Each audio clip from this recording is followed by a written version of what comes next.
حضرت عبداللہ ابن عباس جو مفسر قرآن ہے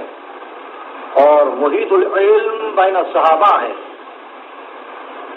وہ بیان کرتے ہیں کہ قرآن مجید کی ایک مخصوص آیت ہے کہ جس کے متعلق پیغمبر اسلام نے ارشاد فرمایا کہ یہ عمار کے لیے نازل ہوئی ہے، اور وہ آیت سورہ انعام کی۔ دیکھیے بہت ہی عجیب باتیں ہیں کہ قرآن مجید کی آیتوں کا حوالہ معصوم دے اپنے احباب کے لیے، اپنے دوستوں کے لیے، کہ یہ آیت میرے دوست کے لیے نازل ہو۔ ابن عباس کی روایت، اور وہ آیت یہ ہے کیونکہ میں آیت آج تلاوت کر رہا ہوں فقط اس لیے کہ کل آپ نے ایک مختصر سا اندازہ عمار کا کیا ہے، اور عمار کی ایک خصوصیت آپ کے پیش نظر رہی جس کی وجہ سے وہ عمار نہیں رہے، عبداللہ ابن سبا ہو گئے۔ وہ ایک خصوصیت یہ تھی کہ یہ اتنے فعال تھے، ان کی کارکردگی کا یہ عالم تھا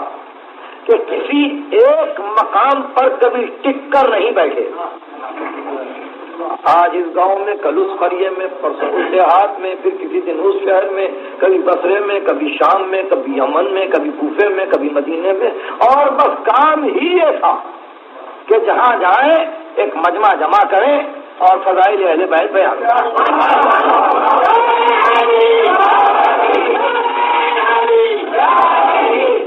تو اب اس حصے کو زندگی کے پیش نظر رکھ کر آیت کو سنیے۔ سورہ نام کی آیت ہے، اومن کان میتن، کیا وہ شخص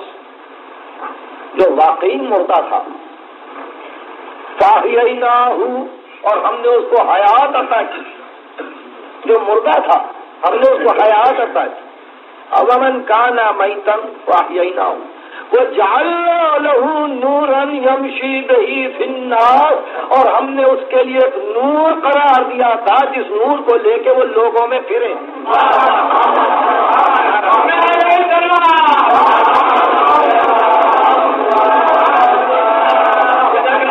وہ شخص مردہ تھا، ہم نے زندگی دی،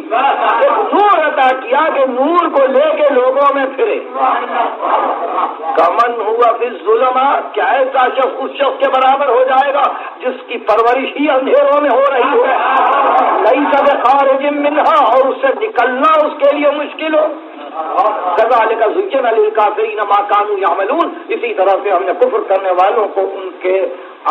کے لیے ان کے عمل کو مزین کر دیا تھا، زینت دے دی تھی۔ عبداللہ بن عباس بیان کرتے ہیں کہ اس آیت میں دو شخصوں کا تذکرہ ہے، ایک وہ جو نور کو لیے پھر رہا تھا، یہ عمار یاسر ہے، ایک وہ جو ظلمتوں سے باہر آ ہی نہ سکا، وہ ابو جہل ہے۔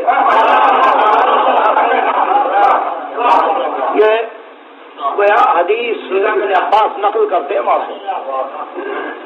تو اب اس آیت کے پیش نظر ہمیشہ جب عمار یاسر یاد آئے تو سورہ انعام کی یہ آیت یاد آئے کہ وہ نور کے ساتھ مستقل طور پر متحرک تھے، اور اگر عبداللہ ابن عباس کی یہ تعویل صحیح ہے